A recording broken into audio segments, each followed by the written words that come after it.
What did you make of that? I guess you didn't quite enjoy that last minute or so at the wrong end of the pitch, but overall, what's your assessment of that performance and that win? Yes, I got a bit older in the last seconds of the game, and we could make our life so much easier if we would finish the game earlier. But in general, yeah, of course, I'm delighted with the win against the red-hot form team with a clean sheet win. Also quite delighted. And we want to set a sign today, yeah, because in this league, the momentum can change quite quickly. And you could think after 2 games without a win against the red-hot form, Barnsley, who had nothing to lose, were in a great shape at the moment. I'm pretty sure that my colleague Valeria Ismail will win the Manager of the Month in December, and rightly so, well deserved. It was you could think that perhaps we are a bit nervous in this moment. No, we want to set a sign and dominate this game, and this is what we did from the first to the last second. I think we were unbelievably dominant against a top class side who was also there with a good performance. So well structured, well organized, good, intense in their pressing, but we found ways to bypass the pressing. We found ways to dominate this game. And for this level against the red hot form team, I think we created unbelievable amount of chances. The only problem was that we missed too many chances. Yeah, we had a great goal after a perfect pass of Kenny McLean and the top class finish after a great running in behind of Emi Buendia. Miss then, of course, again to finish the game earlier. And if you don't score the second and third and fourth goal, yeah, sometimes you have to wait till the end till you can celebrate. So actually, I think we set the sign in terms of performance. We set a sign with a win, with a clean sheet. Would have been even a bit more impressive to win this game 4-0, 5-0, which was possible. But I definitely take a win, 3 points and a clean sheet win. So I'm pretty delighted today.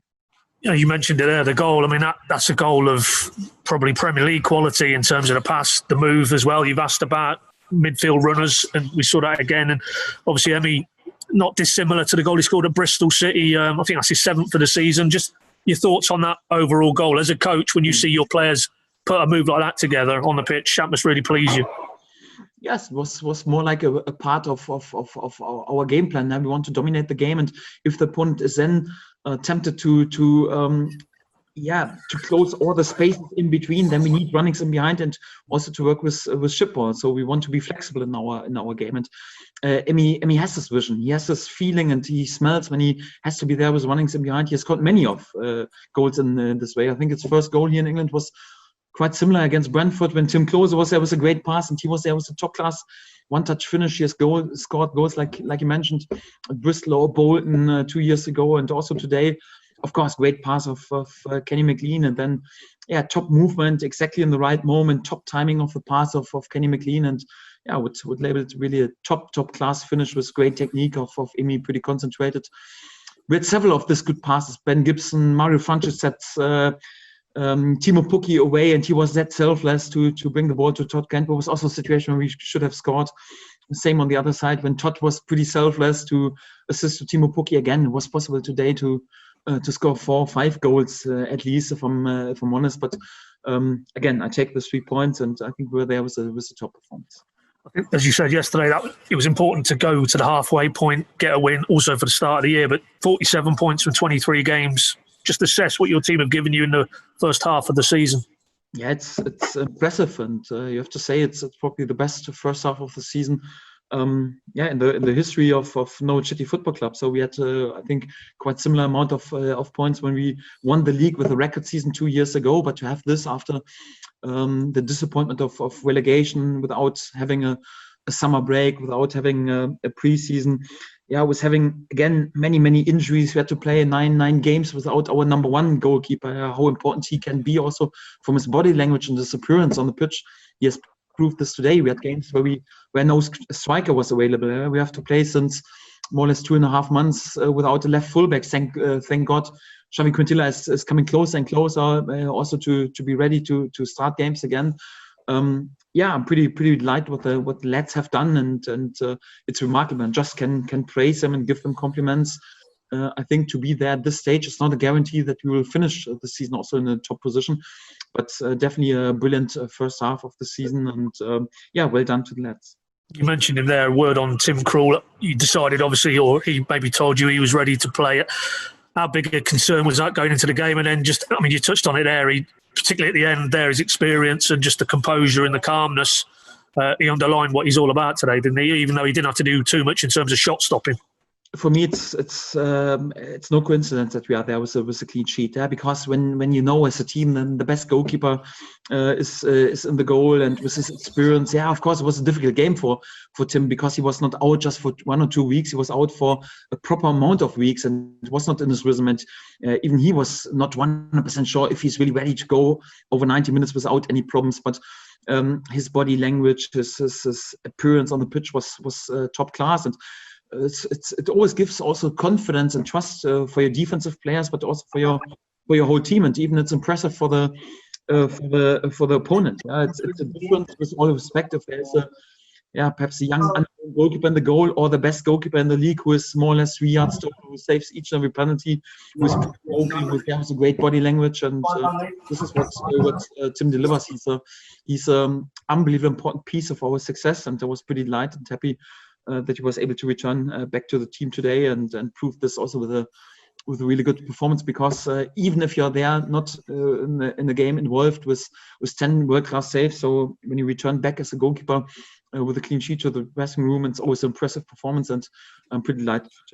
Final one from me. I mean, you've obviously FA Cup next week, but you've got hopefully players coming back now as well from injury.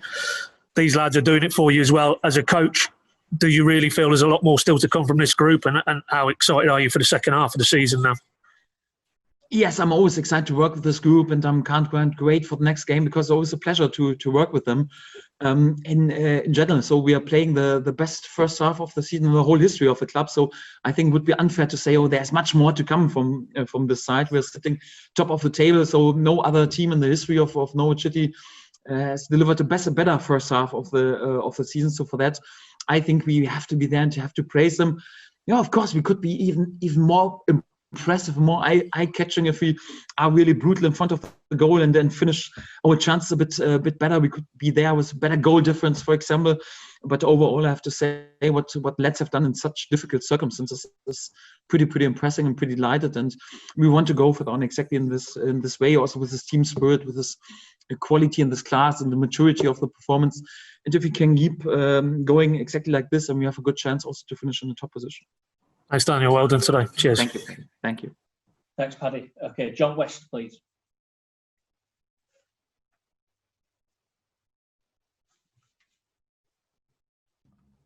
Hey, Daniel. John, hi. Happy New Year. Oh, Happy New Year to you. You probably won't like me if I say this.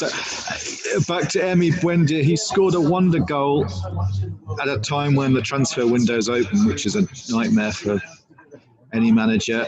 I know what you've said in the past. Are you still able to say Norwich can keep him?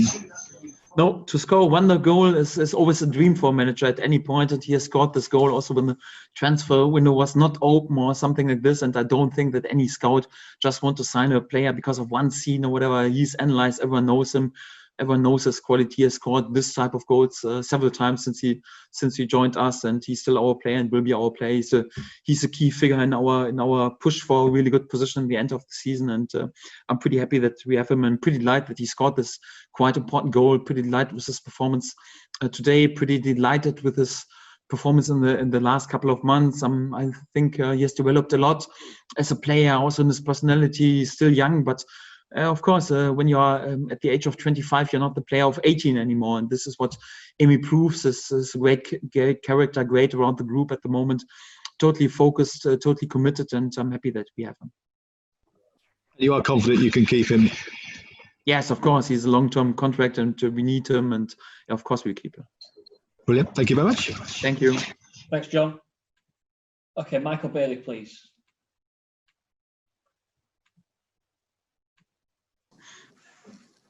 There we go. Hi, Daniel. Michael, hi. Really quick one. Emi coming off, was that just to give him a little bit of a break, or was there any sort of injury worry there? Actually, he always is disappointed with me when I substitute him off, and then he is totally sad and think the world goes down. It was 2 times already during the season that he gave me the sign. So one time it was like he got the feeling the opponent was provoking him, want to provoke a red card, and he said, "I have to coach, you have to protect me. Please substitute me off." Says a lot about his developing and his personality. And today he just gave the sign because he was tired. He has worked a lot. He has worked unbelievable for the team over the last couple of weeks. And then you got the feeling, okay, it's in the last minutes, it's good to have some fresh energy on the pitch. Says also a lot about his character right now to work and to act as a team player. I'm pretty delighted also with his maturity and good that he gave the sign. So no major concern or whatever. He was just a bit tired.